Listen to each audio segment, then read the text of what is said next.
तर अर्णव खैरे नावाच्या मराठी तरुणानं त्याला मारहाण झाल्यानंतर आत्महत्या केली होती आणि त्याचाच निषेध नोंदवण्यासाठी आता भाजपनं आंदोलन सुरू केलेलं आहे समाजामध्ये आणि आता अमित साटम बोलतात, जाऊया थेट. तेढ निर्माण करू नये, मुंबई शहराच्या सोशल फॅब्रिकला कुठेतरी धक्का पोहोचवण्याचा एक केविलवाणा प्रयत्न कोणीतरी करताय.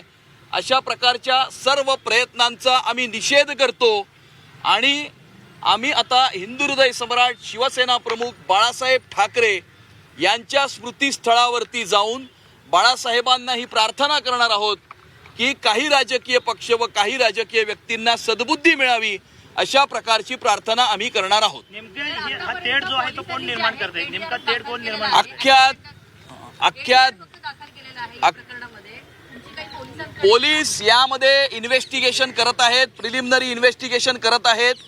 पोलीस आपलं काम करतील, गुन्हा घडून गेल्यानंतर पोलीस आपलं काम नक्कीच करतील. जे दोषी असतील त्यांना शिक्षाही होईल, परंतु त्याने अर्णव खैरे हा मुलगा, हा मराठी तरुण आपल्या आई वडिलांना परत मिळणार नाही आणि त्यामुळे ही अत्यंत वेदनादायी आणि दुःख देणारी अशा प्रकारची घटना आहे आणि अशा प्रकारच्या घटना या भविष्यात घडू नये याकरता आमचा हा एक छोटासा प्रयत्न आहे, प्रार्थनेचा प्रयत्न आहे. मराठीच्या मुद्द्यावर दोन ठाकरे बंधू एकत्र आले, त्यानंतर खऱ्या अर्थाने संपूर्ण वादाला सुरुवात झाली असा तुमचा आरोप आहे. याच शिवाजी पार्कवर आपण या ठिकाणी उभे आहोत.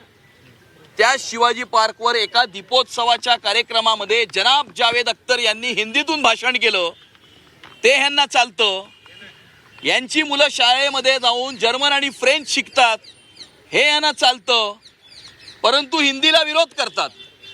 ही दुटप्पीपणाची भूमिका आहे, हा ढोंगीपणा आहे आणि अशा दुटप्पी आणि ढोंगी राजकीय व्यक्ती व राजकीय पक्षांचा आम्ही तीव्र निषेध करतो. पण उद्धव ठाकरे तुमच्यावरती असा आरोप करतात की मुंबईत तुम्ही जी आहे ती तोडताय, ती मी तोडू देणार नाही, लुटू देणार नाही.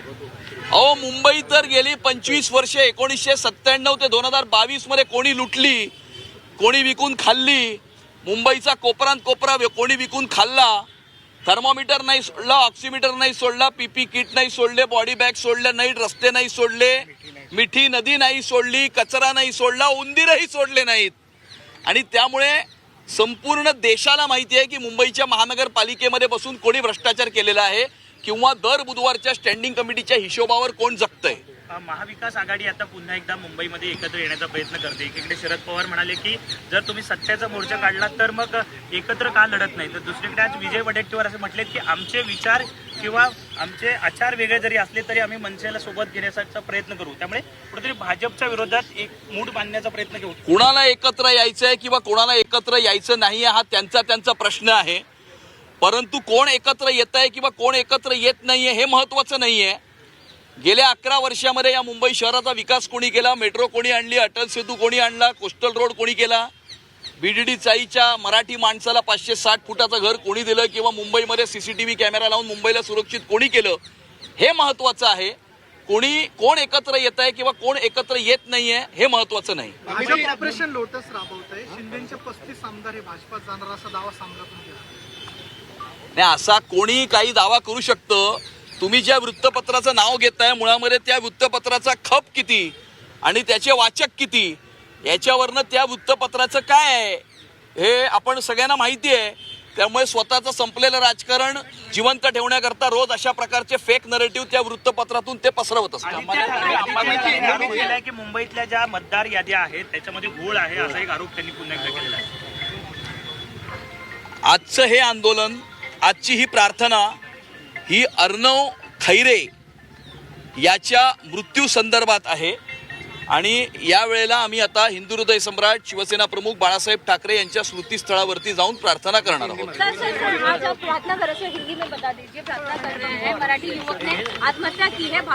अर्णव खैरे नाम के 19 साल के मराठी युवक ने, उसको रेलवे में मारपीट उसके साथ की गई, उसकी वजह से घर में आकर उसने आत्महत्या